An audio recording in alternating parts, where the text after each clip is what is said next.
To question number 80, Park Hospitality Limited incorporated with authorized capital of rupees 15 lakh, 1 lakh 50,000 equity shares of rupees 10 each. Issued 1 lakh equity shares for subscription payable 4 on application, 3 on allotment and balance as first and final cost. So balance मतलब 10 minus 4 minus 3 equals 3. So 3 on first and final call. These shares are subscribed and due amounts were received except first and final call on 4,000 shares held by Pawan.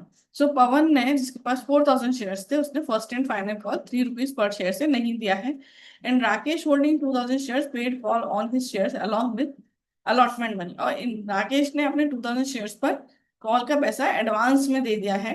Shares of Pavan were forfeited, यानी 4,000 shares को हमने forfeit किया है। Half of the shares were reissued, यानी 2,000 shares को reissue किया है, fully paid up and 4,000 were transfer to capital reserve. Pass the necessary journal entries for reissue of shares. हमें रीइशू ऑफ शेयर्स की एंट्री करनी है। तो ये जो राकेश के शेयर्स हैं 2,000 जिस पर हमें एडवांस में पैसा मिला है, इसका हमें कोई एंट्री नहीं करना है। तो सबसे पहले हम फॉरफीचर का एंट्री करते हैं। तो share capital account, share capital में हम जो शेयर है और जिस कॉल्ड अप वैल्यू है वो आएगा। सो 4,000 शेयर्स पर कॉल्ड अप वैल्यू है 10, सो 40,000 टू शेयर फॉरफीचर। फॉरफिचर पे जो पैसा मिल जाता है वो आता है। सो 4,000 पर 4 + 3 एप्लीकेशन एंड अलॉटमेंट मिल गया है तो वो आएगा 28,000 और टू कॉल्स इन अरियर। तो जो पैसा हमें नहीं मिलता है वो यहाँ आएगा 4,000 into 3, first and final call का नहीं मिला सो 12,000। सो 4,000 शेयर्स फॉरफिटेड। फिर हमें री इशू का एंट्री करना है। So bank account debit,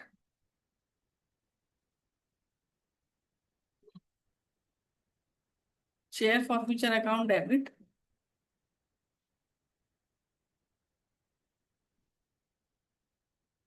to share capital. So 2,000 shares fully paid up, यानी 10 के हिसाब से री इशू। शेयर कैपिटल 20,000, अभी वो कितने पर री इशू किए हैं वो अमाउंट हमें निकालना है। सो 2,000 शेयर्स री issued at the rate rupees, ये फिगर अभी हमें निकालनी है। ठीक है, अब हमें एक और जो लास्ट की एंट्री है उसका हमें अमाउंट दिया हुआ है। So share forfeiture account debit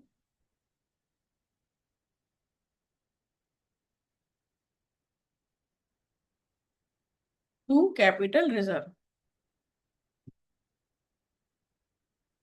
इसका अमाउंट हमें 4,000 दिया हुआ है। So net gain transferred to capital reserve. तो इसका हमारा जो फॉर्मूला है वो हम देख लेते हैं।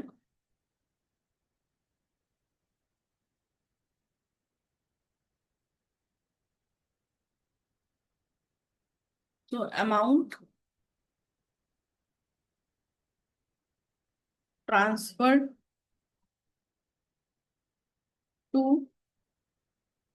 Capital reserve equals amount forfeited divided by number of shares forfeited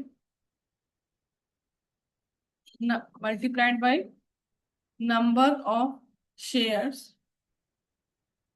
reissued। इसको हम ब्रैकेट करेंगे माइनस लॉस ऑन री इशू ऑफ शेयर। तो देखो हमारा अमाउंट ट्रांसफर हुआ 4,000, अमाउंट हमने फॉरफिट किया है 28,000, number of shares forfeited 4,000, number of shares reissued 2,000 और यहाँ आ जाएगा minus loss on reissue of shares. इसको हम सॉल्व करेंगे। 14,000 माइनस लॉस इक्वल्स 4,000। तो 14,000 इक्वल के इस साइड जाएगा, 4,000 माइनस 14,000 इक्वल्स माइनस का loss. So loss equals minus minus हट जाएगा, सो 10,000। ये लॉस हमारा यहाँ आ जाएगा शेयर फॉरफीचर में 10,000। फिर ये 20,000 माइनस 10,000, तो ये आ जाएगा 10,000। और 10,000 डिवाइडेड बाई 2,000, तो ये आ जाएगा 5 rupees per share. Question done.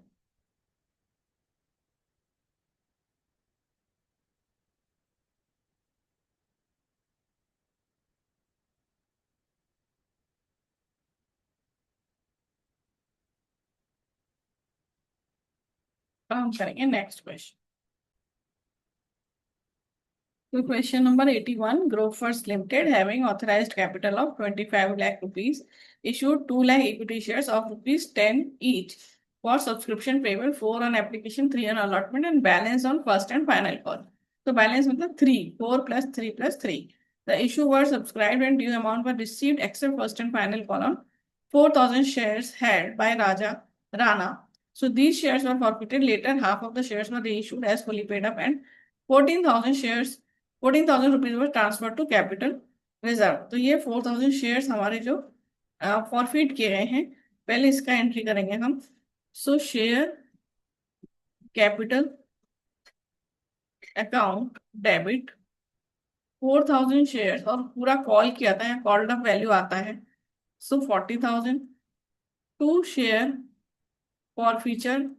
तो जो अमाउंट यहाँ मिल जाता है वो आता है 4,000 इंटू 7 मिला है, so 28,000 to calls in arrear. Calls in arrear में आता है जो अमाउंट नहीं मिला है, that is 4,000 into 3।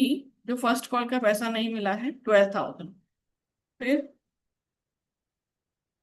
4,000 shares forfeited.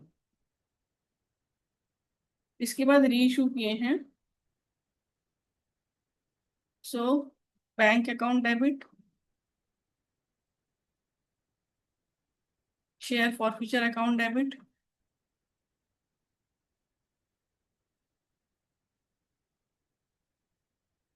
To share capital.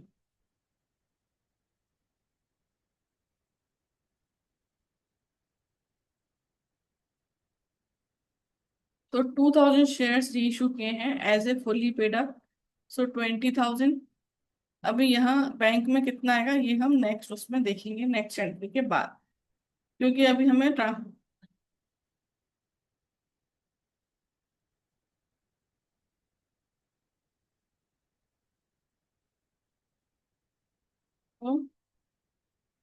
2,000 shares री issued at the rate rupees, ये अभी हम बताएंगे। सो फिर लास्ट एंट्री है share for feature account debit to capital reserve, जिसका अमाउंट इन्होंने हमें दे दिया है 14,000।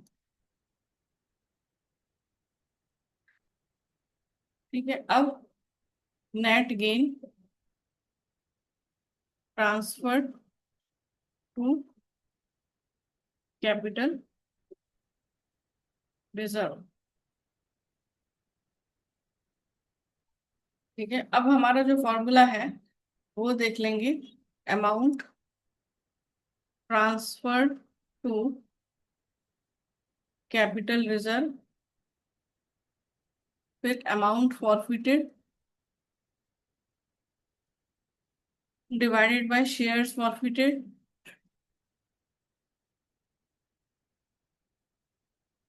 फिर shares reissued,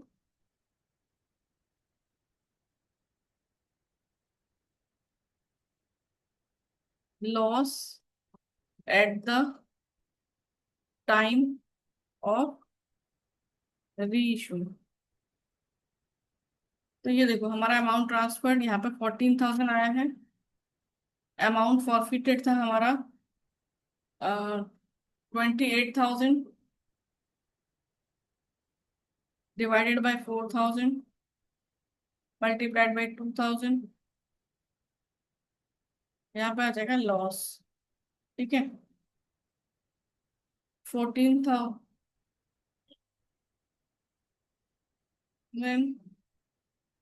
14,000 equal minus loss. फिर ये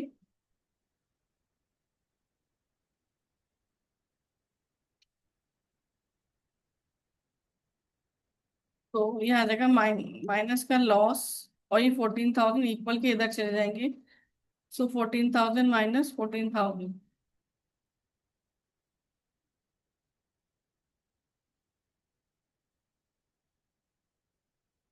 तो लॉस आ जाएगा आपका 0। तो कोई लॉस नहीं हुआ है। तो एक्चुअली ये हमारे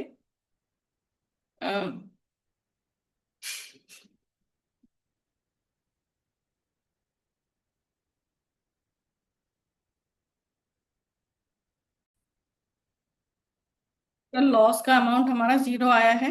यानी बैंक अकाउंट डेबिट जो हुआ है 2,000 वो @10 से ही हुआ है। सो 10 में हमने शेयर्स को इशू किया है, तो शेयर फॉरफिचर यहाँ पर नहीं आएगा। और जो अमाउंट हमारा ये था 28,000 शेयर फॉरफिचर में, ये वाला, इसको ही इस ये 4,000 शेयर्स पे था, इसका ही हाफ जो हमें गेन हुआ है वो हमने कैपिटल रिजर्व में ट्रांसफर किया है। सो लॉस हमारा यहाँ पे कुछ भी नहीं है, और हमने ₹10 पे शेयर्स को रीइशू किया है।